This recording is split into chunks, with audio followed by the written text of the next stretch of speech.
समीचीन विकल्पों का सम्यक समाधान। सुनिए परम पूज्य श्रमण श्री सुप्रभ सागर जी महाराज के मुखारबिंद से YouTube चैनल सुप्रभ उवाच पर शुभाशीष परम पूज्य श्रमणाचार्य 108 श्री विशुद्ध सागर जी महाराज।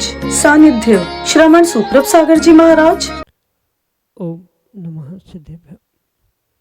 नमो नमः सत्वितंकराय वीराय भव्याम्बुजभास्कराय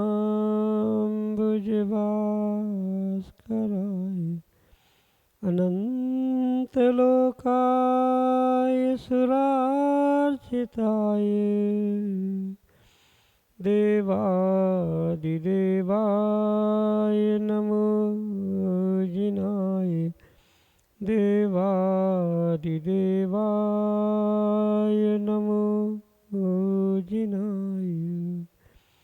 पंच परमेष्टि भगवान की परम पूज्य आचार्य भगवंत गणाचार्य श्री विराग सागर जी महाराज की परम पूज्य मुनि श्री आचार्य भगवंत गुरुवर विशुद्ध सागर जी मुनि महाराज की परम पूज्य मुनि श्री प्रसम सागर जी महाराज की परम पूज्य मुनि श्री सुप्रभ सागर जी महाराज की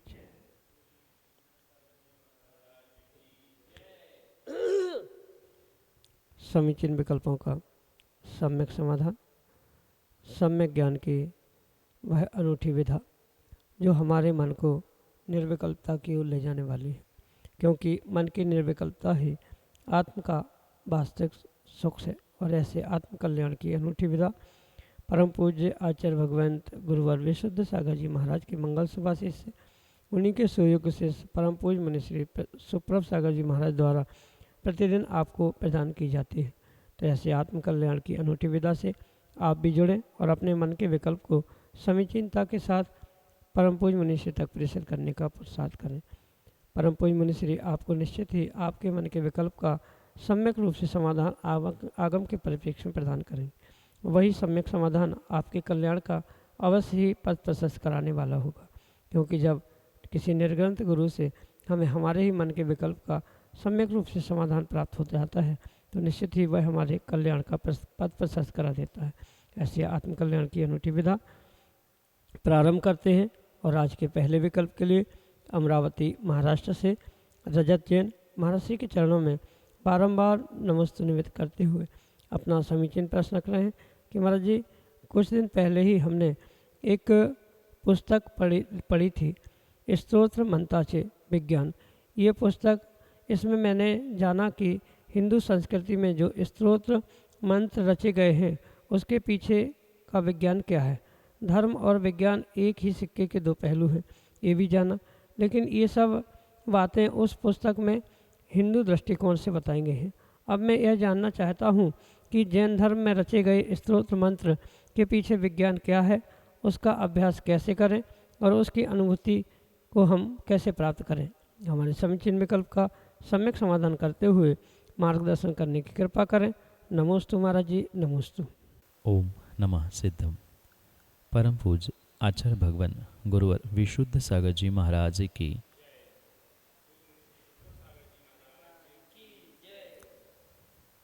स्तोत्र मंत्र आदि जितने भी हमारे जिनागम में प्राप्त होते वह पूर्ण रूप से एक वीतराग विज्ञान के माध्यम से ही प्राप्त होते हैं, या ऐसा कह दो कि ये अन्य भी दर्शनों में प्राप्त होने वाले जितने स्तोत्र मंत्र आदि है वे भी परिपूर्ण रूप से हमारे जिनागम के इस वीतराग विज्ञान से ही प्रकट हुए। क्योंकि अनादि अनिधन रूप से जो ये जैन धर्म की व्यवस्था है, इस जैन धर्म के अनुसार ही स्तोत्र मंत्र आदि की व्यवस्था लिखी गई है। अगर हम बहुत अतीत में जाए, यानी कई सैकड़ों हजारों वर्ष पूर्व जाए, जहाँ किसी प्रकार से ये अन्य धर्म द्रव्य मिथ्यात्व रूप नहीं था, तब से अनादि से ये स्तोत्र मंत्र आदि की व्यवस्था हमारे जैन धर्म की ही थी और पूरे ब्रह्मांड में विश्व में एकमात्र जैन धर्म ही था, अन्य कोई धर्म इस भूमि पे था ही नहीं। इसलिए इस जैन धर्म के अनुसार जो स्तोत्र मंत्र आदि की व्यवस्था है, उन स्तोत्र मंत्र आदि की व्यवस्थाओं के अनुसार जो इसके पीछे का गणित है, क्योंकि प्रत्येक मंत्र, प्रत्येक शब्द, प्रत्येक बीजाक्षर अपने आप में एक ऊर्जावान मंत्र या ऊर्जावान शब्द कहा जाता है, अक्षर कहा जाता है, जिसके अपने अपने रक्षक देवी देवताएं हुआ करते हैं। इसके पीछे एक शब्द विज्ञान भी, छंद विज्ञान भी आचार्यों ने कहा है कि किस शब्दों के साथ, किन अक्षरों के साथ कौन सा अक्षर जोड़ने से, किस छंद में उनका लिपिबद्ध करने से उसका क्या फल मिलता है, ये भी हमारे जिनागम में लिखा हुआ है। किस व्यक्ति को कौन सा मंत्र सिद्ध होगा, कौन सा स्तोत्र सिद्ध होगा, कब उनको पढ़ना चाहिए, किस दिशा में बैठकर पढ़ना चाहिए, कौन से वस्त्र पहनकर पढ़ना चाहिए, आदि आदि बहुत रूप से इसका विस्तार से व्याख्यान हमारे जिनागम में प्राप्त होता है। इसलिए कुछ मिनटों में उसे समझाना संभव नहीं है। कई महीनों की पढ़ाई इसके लिए आवश्यक है। स्तोत्र विद्या, मंत्र विद्या, उसकी रचना, उसका पढ़ना, उसका फल, इसके विषय में आगम में लिखा है। और ये सब कुछ करने के लिए तद मंत्र या स्रोत आदि को लेकर गुरु का मार्गदर्शन प्राप्त करना आवश्यक है, या ऐसा समझे कि गुरु के मार्गदर्शन आज्ञा से ही कोई स्तोत्र मंत्र आदि का अभ्यास आपको करना चाहिए। सब मंत्रों की, स्तोत्रों की अपनी अपनी विधि लिखी हुई है, कितने बार क्या पढ़ना चाहिए, कैसे फल मिलता है। तो तद मंत्र और स्तोत्रों के साथ साथ गुरु का मार्गदर्शन, गुरु की आज्ञा बहुत आवश्यक है। गुरु की आज्ञा के बिना कोई भी मंत्र, स्तोत्र आदि सिद्ध होना संभव नहीं होता। कितनी ही अच्छी विधि क्यों ना हो, विधि आगम ग्रंथों में लिखी हुई है, पर सिद्ध तभी होगा जब गुरु का आशीर्वाद, आज्ञा और मार्गदर्शन प्राप्त होगा। तो उसकी अनुभूति करने के लिए, उसका फल प्राप्त करने के लिए गुरु का मार्गदर्शन, गुरु की आज्ञा प्राप्त करना बहुत आवश्यक है। और उसके अनुसार ही फिर उसका अभ्यास करते हुए वो सिद्ध होगा, नहीं होगा, आदि सभी विषयों को आगम के परिप्रेक्ष्य में समझे। यही आपके लिए सम्यक समाधान। इंदौर मध्य प्रदेश से आदित्य महाराज जी के चरणों में नमोस्तु करते हुए कह रहे हैं कि महाराज जी, मैं जन्म से जैन नहीं हूँ, परंतु जैन धर्म में बहुत आस्था है। मैं मद्य, मांस, मधु त्याग करता हूँ, किया हुआ है। सप्तव्यसन का मेरा त्याग है। अष्टमूल गुण का पालन करता हूँ। तो मैं जैन मुनि को आहार दे सकता हूँ क्या? हमारे समीचीन विकल्प का सम्यक समाधान करने की कृपा करें। नमोस्तु नमोस्तु। कुल से किसी अन्य कुल में जन्म लेना, ये एक बहुत बड़ा माइनस पॉइंट है उस व्यक्ति को किसी जैन मुनि को आहार देने आदि के विषय में, क्योंकि ये स्पष्ट लिखा है, निर्ग्रंथ मुनिराज मात्र उन्हीं से आहार ग्रहण करते हैं जिनके कुल की शुद्धि हुआ करती। ठीक है, आपने बहुत अच्छा प्रयास किया है जैन धर्म पे आस्था, विश्वास, श्रद्धा रखते हुए, जो आपने मांस, मधु त्याग, सप्तव्यसन त्याग आदि आदि पुरुषार्थ किया है। अष्टमूल गुणों के पालन के साथ साथ अन्य भी धर्म की क्रियाओं से आप जुड़ने का प्रयास कर रहे हैं। भावना, आपकी आस्था, विश्वास, श्रद्धा बहुत अच्छा है, प्रशंसनीय है। पर ये बात ध्यान रखें कि कुछ कुल की मर्यादाएं हुआ करती है। उस आहार दान की आप अनुमोदना कर सकते हैं। अन्य भी जो कार्य करने योग्य है, आप उसे साक्षात गुरुजनों से मिलते हुए उसमें आगे बढ़ने का प्रयास भी कर सकते हैं। पर आहार देने के लिए चूँकि निर्ग्रंथ मुनिराजों के मूल गुणों में ये विशेष वर्णन आया है कि वे जब जब आहार ग्रहण करते हैं, ईर्या समिति के साथ साथ उन्हीं श्रावकों से, उन्हीं व्यक्तियों से ही वे आहार ग्रहण करते हैं जिनकी कुल शुद्धि स्वीकार की जाती। कुल शुद्धि के अभाव में मुनिराज आहार ग्रहण नहीं करते। इसके अलावा भी कुछ ऐसी व्यवस्था आगम ग्रंथों में लिखी है जो मात्र आचार्य भगवंतों की ही दायरे में है, उनकी ही सीमा में है। आप उनसे मिलते हुए कुछ अगर व्यवस्था होती है तो उनसे समझ सकते हैं, पर मेरे हिसाब से ऐसी कोई व्यवस्था आहार देने की संभव नहीं है। आप उनको प्रत्यक्ष आहार नहीं दे पाए, परोक्ष रूप से कुछ द्रव्य उनके आहार के लिए जो सूखी सामग्री के रूप में आप दान में दे सकते हैं। आहार लेते समय या कहीं आहार हो रहा है तो वहाँ आप उनकी दूर से अनुमोदना कर सकते हैं। अनुमोदना करने से भी या परोक्ष रूप से कुछ वस्तु उनको देने की, मतलब चौके में देकर मुनिराज तक पहुंच जाए, ऐसी व्यवस्था से भी आपको कहीं न कहीं आहार दान का पुण्य अवश्य ही लग सकता है। और आज आपका ये पुरुषार्थ, आज आपकी ये आस्था विश्वास आपको आने वाले समय में कहीं न कहीं पूर्ण रूप से जैन कुल में उत्पन्न कराते हुए आने वाले भवों में निर्ग्रंथ मुनिराज को आहार देने के लिए नहीं, साक्षात आप भी मुनिराज बनकर भगवान बन सकते हैं। ऐसा विश्वास रखते हुए भले ही कर नहीं पा रहे हैं, पर उनकी अनुमोदना करना, दूसरों से करवाना आदि क्रियाओं से आप उतना ही पुण्य प्राप्त कर सकते हैं। यही आपके लिए सम्यक समाधान। आनंद गरीबे अमरावती महाराष्ट्र से महाराज जी के चरणों में बारंबार नमोस्तु करके अपना समीचीन प्रश्न रख रहे हैं कि महाराज जी अपने भावों को नियंत्रित कैसे करें। हमारे समीचीन विकल्प का सम्यक समाधान करने की कृपा करें। नमोस्तु महाराज जी, नमोस्तु। भावों को नियंत्रित करने के लिए व्यक्ति को अपने मन के बारे में जानना बहुत आवश्यक है। जब तक व्यक्ति को ये पता नहीं है कि मैं अपने मन से ही अपने भावों को प्राप्त कर रहा हूँ, तब तक वो भावों पर नियंत्रित नहीं कर सकता। भावों का नियंत्रण ही मन का नियंत्रण है, और मन को नियंत्रित करने के लिए मन क्या है, मन में ऐसे विचार कौन ला रहा है, ये भी समझना होगा। क्योंकि कोई दूसरा व्यक्ति या दूसरा कोई निमित्त उसके भावों को बिगाड़ने के लिए या मन को बिगाड़ने के लिए कार्यकारी नहीं होता। इसके पीछे पूर्ण रूप से श्रावक के अपने स्वयं के मानसिक परिणाम परिणति ही तय करती है कि उसके कब कहाँ कैसे भाव उत्पन्न हो रहे। तो भावों को नियंत्रित करने के पीछे का आशय लगभग सभी जीवों का यही होता है। जो भाव परिणाम बिगड़ रहे हैं या उद्वेलित हो रहे हैं, खराब हो रहे हैं, उनको नियंत्रित करना। क्योंकि शुभ भावों से तो कोई बचना नहीं चाहता, उसके तो पुण्य का ही आश्रय होगा। तो जो अशुभ भाव आ रहे हैं उससे बचने के लिए व्यक्ति को पहले निमित्तों को समझना होगा। किन कारणों से ये अशुभ भाव हो रहे हैं, किन कारणों से शुभ भाव हो रहे हैं। कुछ स्थान विशेष में हो रहे हैं, कुछ व्यक्ति विशेष के कारण से हो रहा है, या अन्य किन्हीं निमित्तों से हो रहे हैं। ये समझते हुए ही हम भावों पर नियंत्रण कर सकते हैं। और ये करने के साथ विशेष ये ध्यान रखना होगा कि अगर कोई श्रावक 100% अपने भावों को संभाल ले या 100% अपने भावों को नियंत्रित कर ले, तो वो श्रावक ही नहीं अपितु मुनिराज और भगवान बन जाए।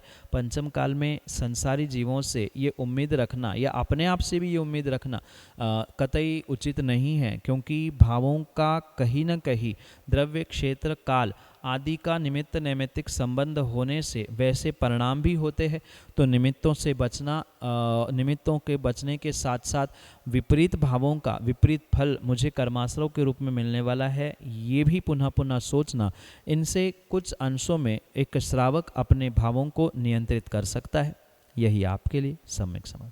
प्रज्वल कड़मकर वासिम महाराष्ट्र से अगले समीचीन विकल्प के लिए। नमोस्तु महाराज जी, नमोस्तु नमोस्तु। कल गणाचार्य श्री विराग सागर जी महाराज जी का प्रथम समाधि दिवस है, तो इस दिवस को हमने कैसे मनाना चाहिए। नमोस्तु महाराज जी, नमोस्तु।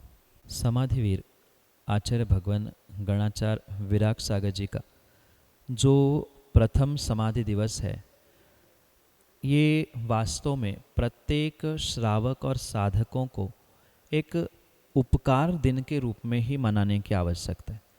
क्योंकि उन्होंने इतना बड़ा उपकार इस जैन समाज पर, और मैं तो कहता हूँ जैन समाज नहीं, पूरे देशवासियों पर किया है। श्रावक मात्र नहीं, साधकों को भी किया है कि जो एक उत्कृष्ट समाधि, और मात्र समाधि ही नहीं, समाधि के पूर्व में जैसा आगम में कहा है कि अपनी पूर्ण जिम्मेदारी अपने योग्य शिष्यों को सौंप कर जाना, एक एक पंक्ति और पंक्ति ही नहीं अपितु एक एक शब्द का अनुकरण करते हुए जिन्होंने उत्कृष्ट समाधि प्राप्त की है, वह मात्र अपने पर्याय का ही उत्कृष्टता को देने वाला कार्य नहीं है, अपितु उनका ये परम उपकार हम सभी समाज गणों पर है, चाहे साधक समाज हो, श्रावक समाज हो, जिनके माध्यम से एक आने वाले समय के लिए एक माइलस्टोन उन्होंने बना के दिया है कि ऐसी समाधि होती है।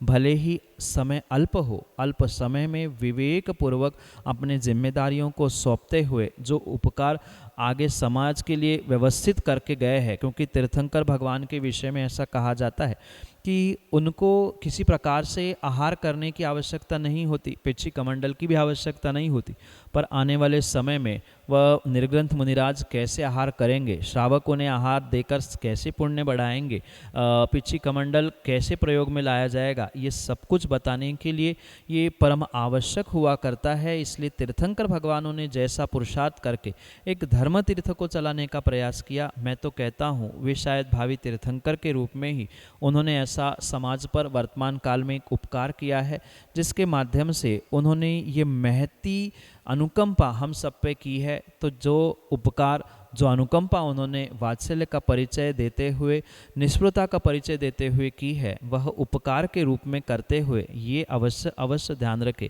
कि उनके उपकार हमेशा हमारे ऊपर ऐसे ही बने रहे। हम भी अपने जीवन में कहीं न कहीं ऐसे श्रेष्ठतम कार्यों को प्राप्त करते हुए जीवन के अंत समय में समाधि मरण को प्राप्त करें।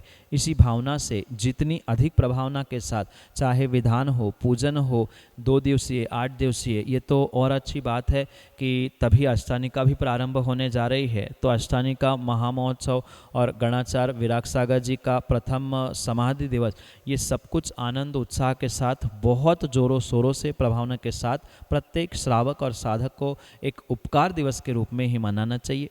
यही आपके लिए सम्यक समाधान। उत्सव बांडे अगले समीचीन विकल्प के साथ हमारे सामने। नमस्ते महाराज जी, मेरा प्रश्न ये है कि मानव जीवन की सबसे बड़ी भूल क्या है? नमस्तु नमस्तु नमस्तु। पंचम काल में मनुष्य बनना, यही बहुत बड़ी भूल इस जीव की है।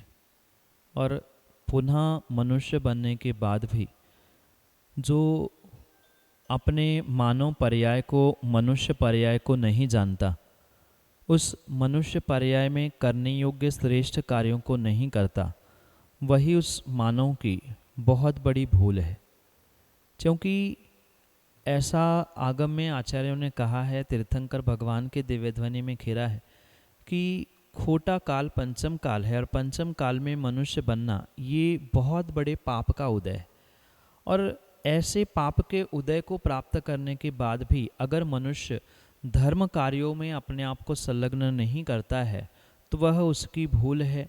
जैसे आचार्यों ने कहा है, मनुष्य पर्याय, मानव पर्याय मात्र और मात्र आत्म कल्याण के लिए मिली है, और आत्म कल्याण को मिली हुई इस मानव पर्याय का जो अन्य प्रकार से दुरुपयोग कर रहा है, विषय वासनाओं में, असंयम में, पापों में, जो परिणति उस जीव की जा रही है, ये उसकी विपरीत परिणति ही उसकी बहुत बड़ी भूल है। क्योंकि जो जिस कार्य के लिए मिलता है उसका वैसा प्रयोग नहीं करना, ये उस वस्तु की बहुत बड़ी भूल है। आपको मिला हुआ पेन जो कागज़ पे लिखने के लिए उपयोगी था, वह कागज़ पे लिखने के जगह आपने उस पेन के द्वारा कान खुजाने के लिए, दूसरों को मारने के लिए या अन्य किसी से प्रयोग किया है, तो वह पेन का दुरुपयोग ही वह बहुत बड़ी गलती है। ऐसे ही मिली हुई मनुष्य पर्याय संयम धारण करने के लिए है, निर्ग्रंथ दीक्षा धारण करते हुए आत्म कल्याण के लिए मिली है। अगर जो श्रावक, जो मनुष्य, जो मानव धर्म कार्यों से जुड़ते हुए, धर्म से जुड़ते हुए आत्म कल्याण की भूमिका नहीं बना पा रहा है, वह किसी भी प्रकार से अपने जीवन में कोई श्रेष्ठ कार्य नहीं कर पा रहा है, मनुष्य पर्याय का दुरुपयोग कर रहा है, यही उसकी बहुत बड़ी भूल स्वीकार की जाती है। काल कोई भी क्यों ना हो, मानव पर्याय का, मनुष्य पर्याय का दुरुपयोग करना, संयम से दूर रहना, पापों में, विषयों में परिणति करना, यही उसकी, उस मनुष्य पर्याय की बहुत बड़ी भूल है। यही आपके लिए सम्यक समाधान। नमस्ते गुरुवर, मेरा नाम यश जैन है और मेरा ये प्रश्न है कि जो अष्टानिका में 8 उपास करते हैं, क्या वो 8 उपास करना ज़रूरी है? नमस्ते गुरुवर, नमस्ते। अष्टानी का व्रत जो 8 दिन का होता है, जहाँ नंदीश्वर द्वीप पहुंचकर वे सभी स्वर्गों के देव उन अकृत्रिम जिन बिंबों की आराधना करते हैं। एक श्रावक भी उन नंदीश्वर द्वीपों को नहीं पहुंचने के कारण से अष्टानी का व्रत नहीं कर सकता, भगवान आदि की पूजा नहीं कर सकता, ऐसा नहीं है। अपने शक्ति के अनुसार श्रावक भी इन अष्टानी का व्रतों को प्राप्त कर सकता है। ये भी आवश्यक नहीं है कि 8 दिन वह उपवास करके ही उन व्रतों को करे। उपवास नहीं कर पा रहे हैं, 8 एकासन कर सकते हैं। 8 एकासन भी करने की शक्ति नहीं है तो 8 दिन किसी वस्तु का त्याग कर सकते हैं। माना कि बहुत बड़ी वस्तु का त्याग नहीं कर पा रहे हैं, छोटी सी कोई सामग्री का, कोई एकाध पदार्थ का, कोई एक रस का, एकाध फल आदि का त्याग करते हुए कर सकते हैं। और इतना भी नहीं कर पा रहा है तो वह कम से कम 8 दिन प्रतिदिन अष्टानी का पूजा या नंदीश्वर पूजा कर ले। नंदीश्वर के जो 8 अलग अलग जाप कहे हैं, उन 8 अलग अलग जापों को प्रतिदिन करने का प्रयास करें। ऐसे अनेक प्रकार से अपने शक्ति के अनुसार 8 दिन अष्टानी का व्रत कर सकते हैं। 8 दिन का मौन लिया जा सकता है, 8 दिन का मोबाइल का त्याग भी किया जा सकता है। अनेक प्रकार से उसको आप अपने जीवन में एक आत्मकल्याण का साधन बनाते हुए उस साधना तपस्या को प्राप्त कर सकते हैं। यही आपके लिए सम्यक समाधान।